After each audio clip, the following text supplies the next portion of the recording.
پہلا نقطہ تھا احانت، دوسرا نقطہ یہ ہے کہ ناسبی ہوں یا غالی یہ عقل کے مخالف ہیں، شدید ترین مخالف ہیں یہ عقل کے، ان میں آپ کو کوئی شخص بھی معقول نظر نہیں آئے گا، ان کی کوئی بھی بات عقلی پیمانے پہ پوری نہیں اترتی۔ مثلا اگر ایک غالی بولے گا تو وہ کہے گا کہ آپ مولا علی کو مانیں، سوچیں نہیں۔ خوب اگر سوچیں گے نہیں تو یہ تو قرآن کی مخالفت ہے۔ اللہ نے حکم دیا ہے کہ اللہ کی آیتوں پہ غور کرو، اللہ کی آیات میں تفکر کریں، اللہ کی آیات میں تدبر کریں۔ تو کیا اہل بیت علیہ السلام کے فرامین نہیں سنے؟ ایھا الناس نحن آیات اللہ، اے لوگو ہم اللہ کی آیتیں ہیں۔ تو جب تک غور نہیں کریں گے مانیں گے کیسے؟ یہ نامعقول بات ہے۔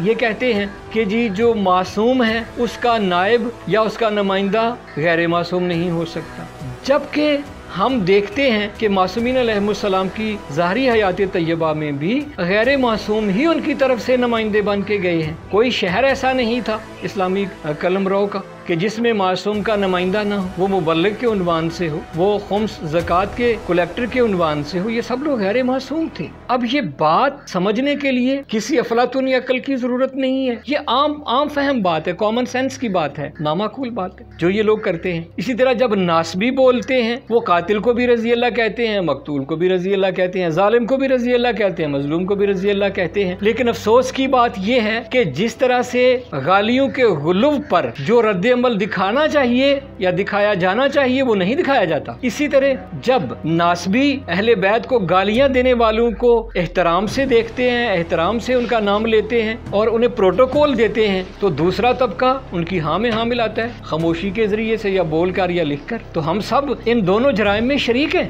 غالیوں کے ساتھ بھی شریک ہے اور ناسبیوں کے ساتھ بھی شریک ہے۔ عقل کی مخالفت، جو عقل کیا کہتی ہے، جو وحی کہتی ہے، وحی کیا کہتی ہے کہ مومن اور فاسق برابر نہیں ہے، قرآنی آیات موجود ہے، اور یہ قرآنی آیات قرآن میں موجود ہونا اس بات کی دلیل ہے کہ اللہ نے سوال کر کے پوچھا ہے کہ کیا ہم مومنوں کو فاسقوں کی طرح کر دیں؟ کیا جاننے اور نہ جاننے والے برابر ہیں؟ یہ کیسے؟ کیا خبیث اور طیب یہ برابر تو نہیں ہے؟ اس کا مطلب ہے کہ اس وقت جب قرآن نازل ہو رہا تھا اس وقت بھی ایسے کوڈ مغز موجود تھے کہ جو کہتے تھے کہ نہیں یہ سب ایک جیسے ہیں، ایسا تو نہیں ہے۔ تو جو غالی کہتا ہے وہ بھی نامعقول ہے اور جو ناسبی کہتا ہے وہ بھی نامعقول ہے، اور ان موضوعات پہ بولا جائے، لکھا جائے۔